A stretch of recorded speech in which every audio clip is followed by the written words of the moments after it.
These are strict rows here with 525 pounds on the squat bar.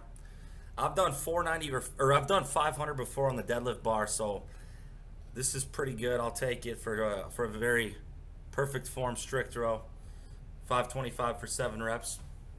What's up, semi-developed primates? So today we're talking about the Rubish Row. Now the shiny golden god that you see before you on the screen is Pete Rubish. So repeat after me. All hail Pete Rubish. And this is more of an advanced movement. It is an explosive row off of the floor with the specific purpose of developing your deadlift. It is not a strict row, clearly. It is not just for the lats or the traps or the biceps, these typical rowing prime movers. It is also using the hamstrings and the glutes to extend the hips, and there is quite a bit of quad drive off of the floor as well. Plus, it's also going to work the sole. The sole is going to be very much involved with this lift in order to get the bar moving and not die. And this is one of my favorite deadlift accessory movements. I find that if I am strong at this movement, it carries over to my deadlift quite a bit. It is great for the grip, it's great for the entire posterior chain, and it is really, really good for blowing up your deadlift. Also, I personally just find it very, very enjoyable. It's just great to bend over, grab a bar, and just row the shit out of it. I think enjoying your training is very important, and it's a very primal and savage and enjoyable feeling to grab a bar and just explosively row the pants off of it. And the best way to think of this, I think, is a speed deadlift with a row at the top. So you're keeping your posture in check, at least for the most part, off of the floor. You're getting leg drive, and then you're exploding upward and finishing the top with as much of a row as you can.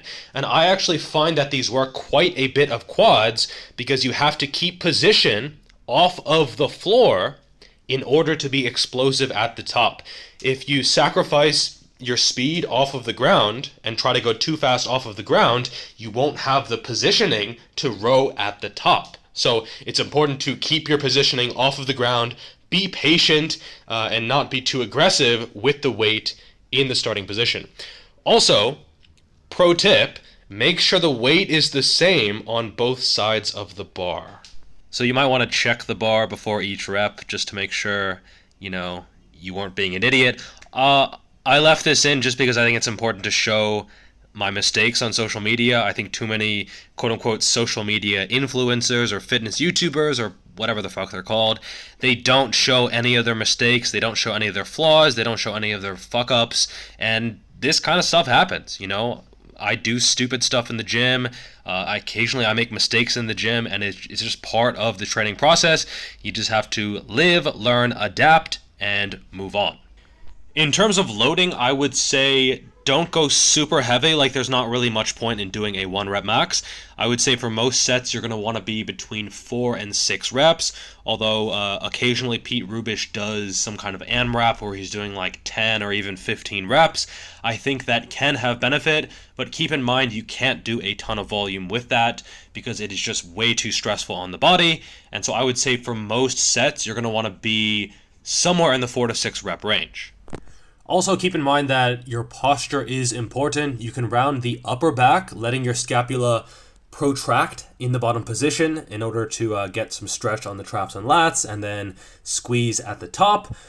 But do not round your lower back because that will mess you up, and you really need to focus on breathing, bracing, and making sure to really focus on every single rep. Make sure every single rep looks more or less the same, and that you are keeping positioning and getting decent leg drive out of the bottom position.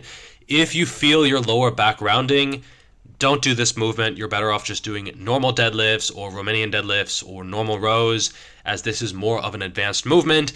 In my book, I think I put these as the second most advanced rowing movement, and so they are definitely not for everyone. If you're a pure beginner who doesn't really have breathing and bracing down, who doesn't really have their positioning down pat, this is probably not a great movement for you. Also keep in mind this isn't really a hypertrophy style of movement. There isn't really much of an eccentric lowering phase of the lift. The weight sort of just drops down in most cases. And this isn't really going to be great for your lats, great for your traps, great for your arms, etc. It's more of a total body soul-destroying movement with the specific purpose of blowing up your deadlift. Also, it's worth noting that Cailer Woolam, this is not Cailer Woolam, Cailer Woolam is a white dude, also does a similar style of movement where it is a fairly cheated row. However, it is performed floating during the set. So he's not actually resting the bar on the ground. He does for that rep, but most of the time it is performed floating. So it's almost like a Romanian deadlift versus a deadlift. They love me. So my advice would be try out both, see which one you prefer, and then settle on one with the specific purpose of blowing up your deadlift. If you're going for hypertrophy, probably neither are going to be great, although both might be okay. So if you're looking for hypertrophy, I would say something like a Yates row is going to be more effective. No, you probably won't be able to use as much weight, but it's going to be more focused, more targeted on the actual back and arms, and it might be actually a better call for hypertrophy, as well as one-arm rows or cable rows or other movements. Those might be more effective for your goals. That is all for this video. Make sure to like the video, subscribe to the channel if you are not already for some very, very weird reason, and I'll see you in that next video. Peace! By the way, these are Rubish Rows, not Rubish Rows. That is something else entirely.